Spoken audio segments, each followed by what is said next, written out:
Hey y'all, Patrick here, and today we are going to look at my bass collection as of right now in 2020.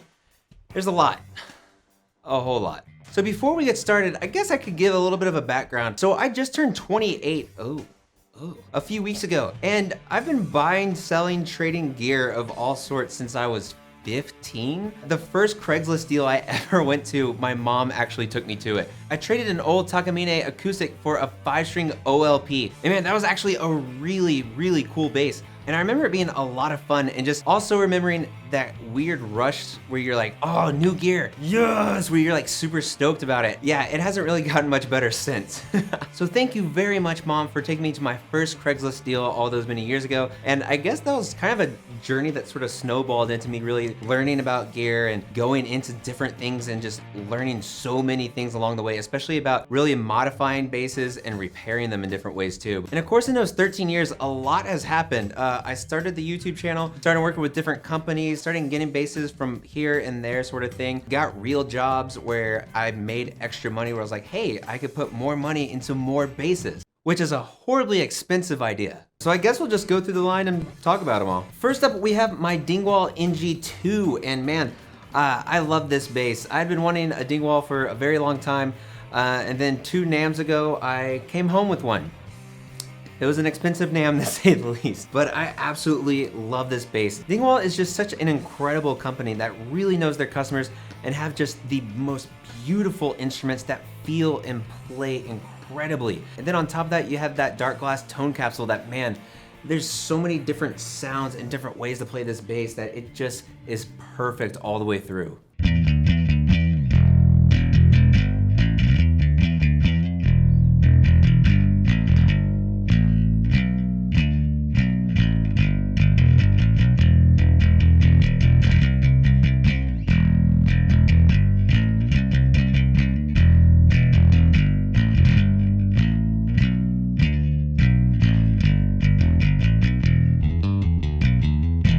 This is the Glarry GIB. I just did a demo for this one 2 months ago, I think. And it's a $120 bass that is really awesome. It's super light. It sounds really good, surprisingly, especially the neck pickup. Super thick, super gritty, has that really just gnarly P-Bass sound to it. And this is just an awesome bass that I think that someone will really be able to mod the hell out of and really make it their own. But I have a couple projects that I already need to do, and this is one that I just don't think I'll keep around, but it's still a really cool bass, especially for beginners.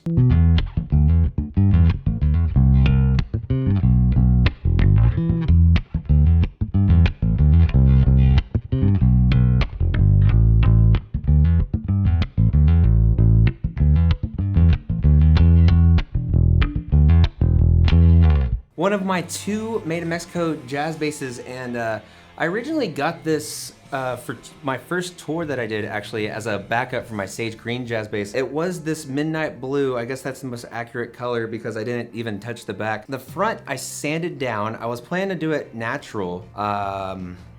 As you can see, I think I got lazy halfway through and it was just like, that's good enough, whatever. And it's just a super flat, very scratchy, very rough purple looking color. No, it's really weird. A lot of people think that this is a purple bass, but technically it's midnight blue from Fender, but it does have a purple look to it now. It's completely stock, and I really love using this bass as sort of just your bass stock tone, everything on it stock. It just plays really well and has a really nice overall just flat EQ throughout.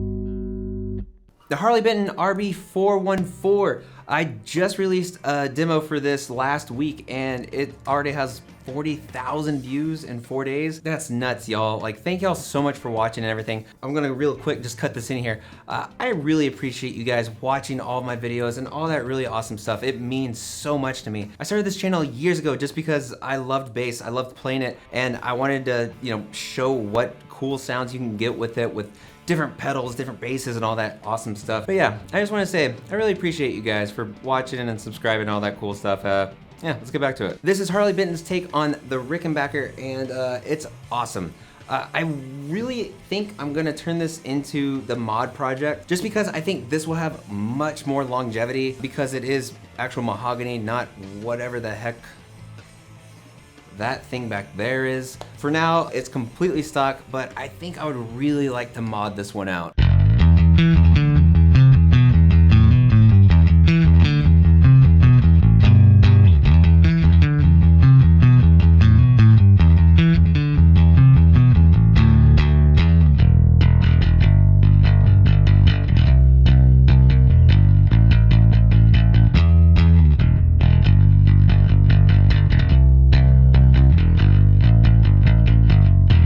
Orangewood Oliver Jr. It's so cute. Look at it. I actually hate acoustic basses. Like, legitimately dislike regular full-size acoustic basses. They're not my thing. They're so quiet, especially when you put them against regular guitars. But these little ones, these short scale ones, are just an absolute blast to play, especially this one. I think there's a lot of great value in this instrument. While it's not as loud as a guitar, if you're able to plug in, it has an onboard preamp, which I think is super cool for a bass that's this inexpensive. And this is just so much fun to play.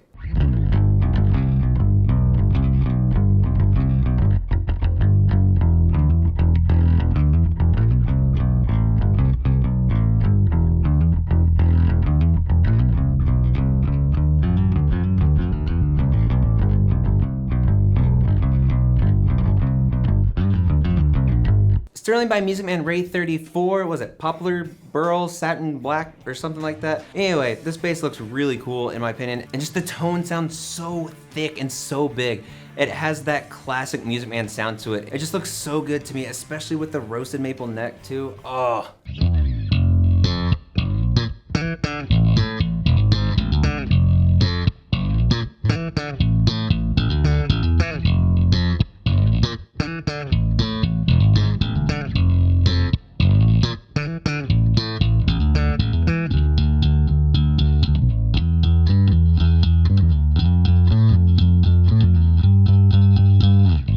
This is the AliExpress Rickenbacker copy. I hate how it plays very much. It just feels super cheap. It's cool looking. Like, obviously it's a one-to-one copy. It looks cool, and the neck pickup sounds nice, and then really that's about it. Other than that, this, yeah. Again, I think just the Harley Benton one's way better. It just has a lot more longevity in it. So, yeah, still sounds cool though.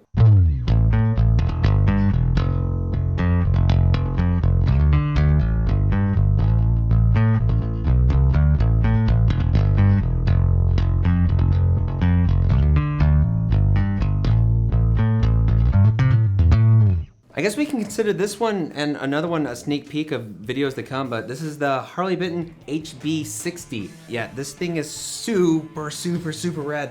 I love, love, love the styling of it. I love the color of it, the walnut brown, and just, oh, you can get some really just groovy tones out of it. This thing is super sick, y'all. I'm in the middle of making a demo for it right now, along with a few other videos too down the pipeline, but man, this thing is just super rad.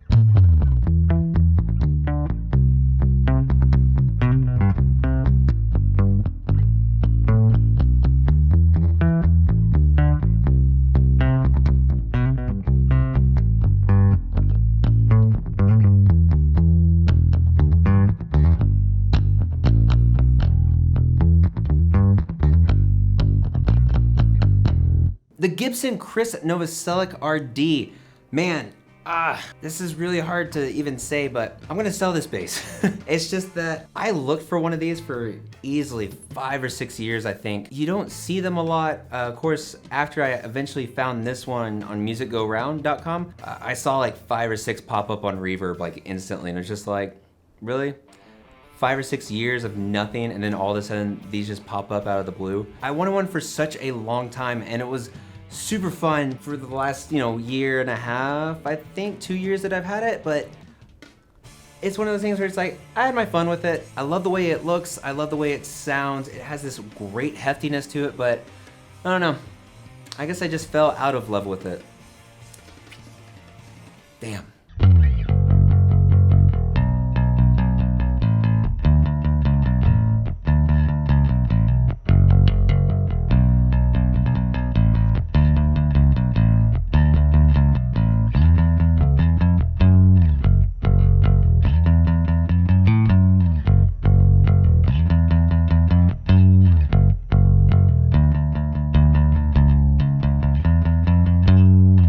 Another sneak peek is this, the Harley Benton BZ4000. I think it's sort of based on the Peavey Cirrus. This bass is incredible. Look at that neck through right there.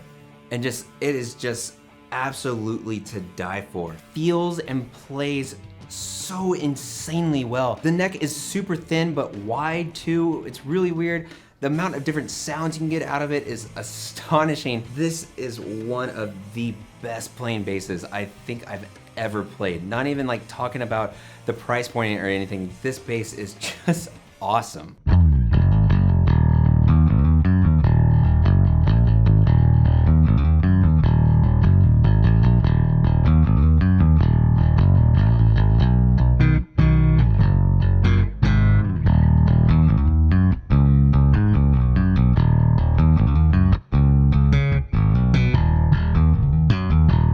The Harley Benton TB70 VS, their take on the Thunderbird. I don't like Thunderbird basses. This one's definitely gonna be sold, but it still has a nice smooth sound to it. Super thick, not my cup of tea because it's a little too muddy for my taste, but it's still a lot of fun, except for the neck dive. The neck dive is actually really bad on it.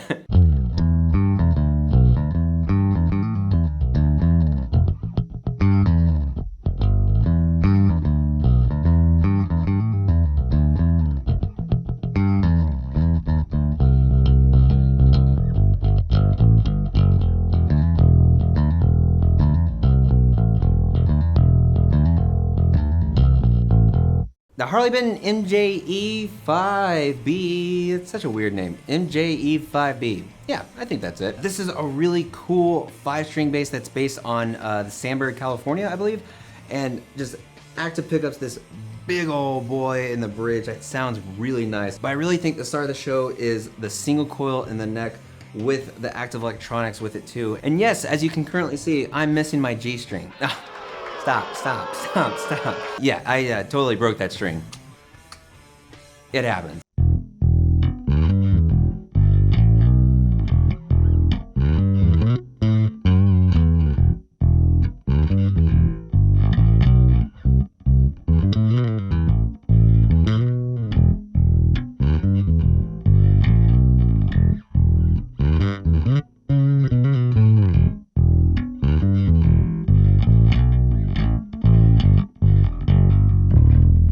The newest member of the family, we have the Gibson Grabber II. These were limited to what, 250, 500 units, I think. This is just like the Krist Novoselic RD. I've been looking for one of these for years, and one popped up, came in from Japan. If you saw my unboxing video on it, strap pin got pushed into the body, so that's a lot of fun. Gotta love international shipping.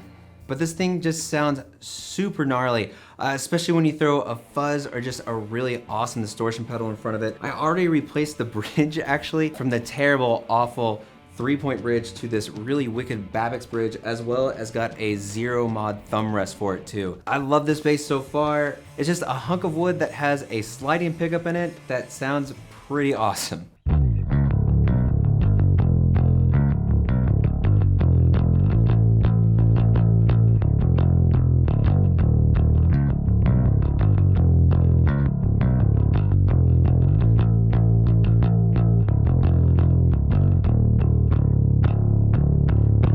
The super cheap but pretty cool $53 Wish.com P-Bass that I got. Body feels awful. Neck feels like a baseball bat still, even though I sanded it down quite a bit. But I put Fender pickups in it, a Wilkinson bridge, as well as Wilkinson tuners on it too. A new wiring harness up from the Gun Street team up in the Pacific Northwest. And this thing sounds really good, actually. There's a couple things I wish I could change about it. Really just, I don't know, the body just feels super cheap because it is super cheap. But I mean, it's still a really cool P-Bass. I don't know if I'll sticker bomb this one or one of the other ones behind me right now.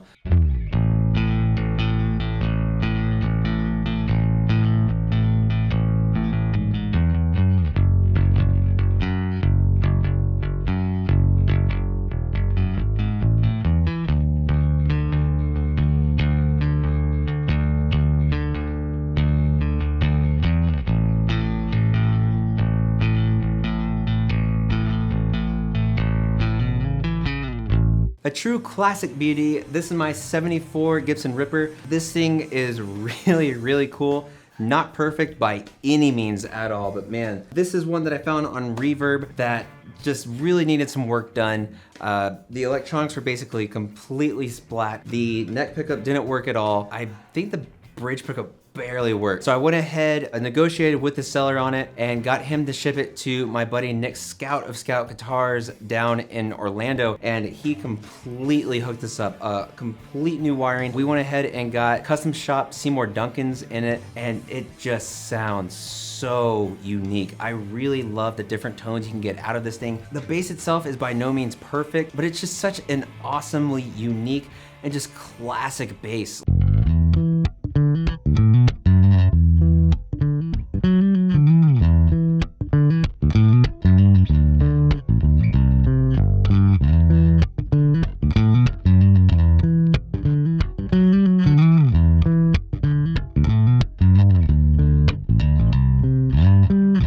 Right here, of course, is the star of the show, the bass that will go to the grave with me. I already made a video specifically on this bass. In case you didn't know, this is my sage green jazz bass. I will be going to the grave with it. This bass is just perfect to me. It's a made in Mexico sage green jazz bass body, a Mark Hoppus precision bass neck. It has Seymour Duncan SJB3 set of pickups and a Badass 2 bridge, and that's it. It is beat to hell. I went coast to coast with this bass, and it's perfect to me. Again, this is the bass that will be going to the grave with me. I will sell all these basses 4 or 5 times over before I even consider selling this. I don't know. It's just the one, you know?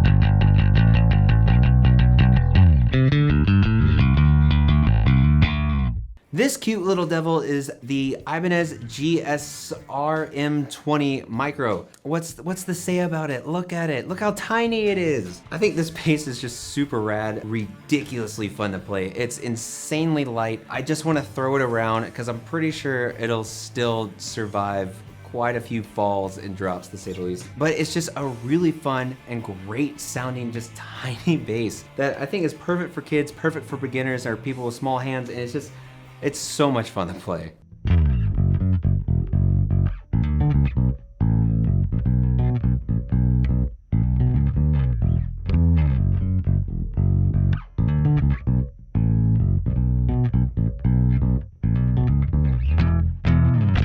My Ibanez SR505, I was actually considering selling this because I don't really play it that often. Honestly, it's been in the closet for 2 or 3 years now, I think, and just wasn't getting any play. Not a huge fan of the sound of the Bartolinis in it. It's something where I just want to completely redo everything on it. I was considering selling it until I had a really great idea, and I got some Fishmans coming to the house that I'm really excited to throw in this bad boy, and I think it's the perfect thing to bring life back into this bass.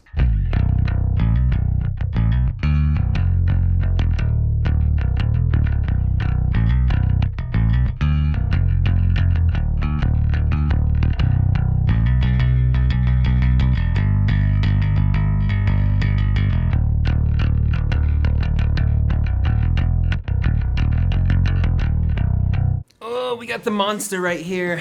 Peavey T-40 in wine red. Woo!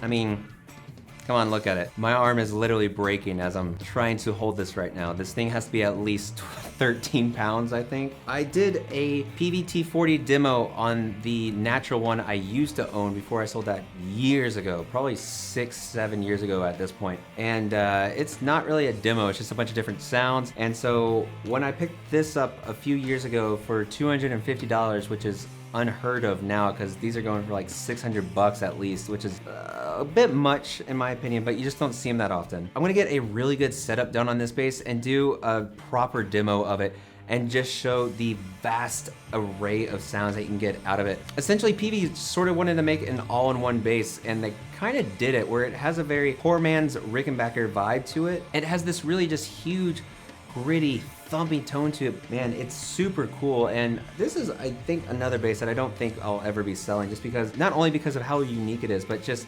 it's such a fun bass too.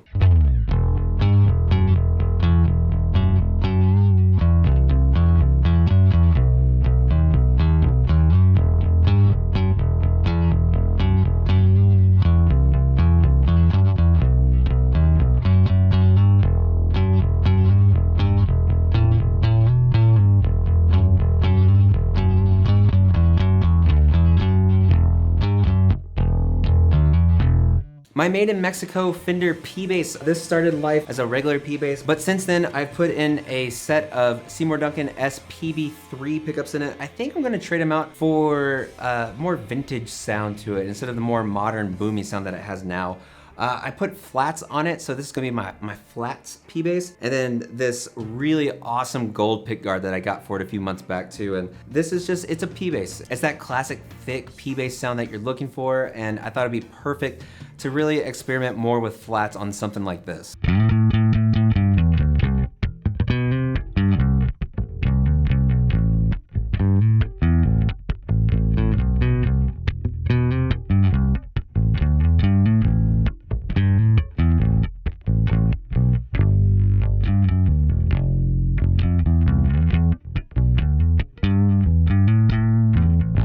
And finally, we have this. Now, what is this, you're probably asking? I bought this, I think, like 3 or 4 years ago on my way to a friend's podcast for $30. Basically met him on the side of the highway, bought it, and he was just like, oh, it's not in the best shape. And it's like, that's okay, man, we'll see what it's like. Pretty sure it's a Squier body. I'm pretty sure it's a Squier neck, but I feel like they're not from the same bass. We have a Squier nameplate on the back of it. This thing has been sanded to the bone. On top of that, it has so many dings, so many scratches. This thing is really rough, but I really like it. The PJ configuration, whatever cheap bridge on it, part of a pick guard. It's got these knobs on it, but there was at one point a 5-way switch. I don't know. There's a lot of things I don't know about this bass. No markings at all on the back of the headstock. They clearly just went ahead and sanded it down. I can vaguely make out the Squier logo where they sanded that down right here. They went ahead and converted this into a fretless, which I think was the most exciting thing for me because it was like, cool, I can try a fretless bass for really the first time. And it's only 30 bucks. What's not to love about it? It's really rough. They did a pretty good job actually on converting it into a fretless just because the neck itself is really smooth, both on the back and the front. So I think they did a really good job re-glossing the top part of the fretboard, but it's really fun. This is a project bass that I've put on the back burner for a very, very long time. And I think I might go ahead and start trying to turn this into something completely new once I start getting rid of a bunch of these basses. Because, I mean, I bought this for $30, so I don't know, let's just see what we can do with it.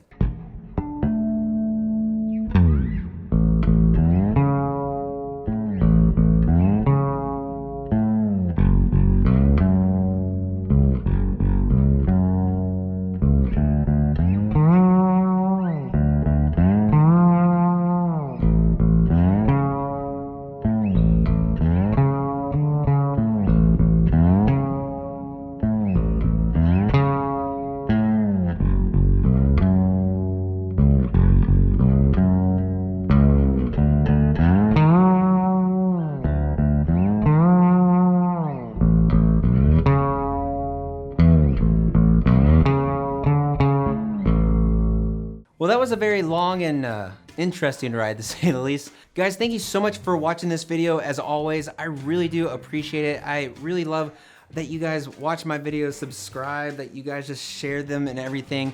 That you guys follow me on social media and that, you know, all that crazy stuff. But really, just thank y'all so much for watching as always. I truly do appreciate it. And even bigger thank you to my Patreon supporters. Mwah. And then another one. Mwah. Oh, watch out. Mwah. If you want to help support the channel every month like these beautiful people right over here, and also have early access to videos, giveaways, and more, head over to my Patreon page. I appreciate y'all just, you know, following this bass journey with me. But again, thank y'all so much for watching as always, and I'll see y'all next time.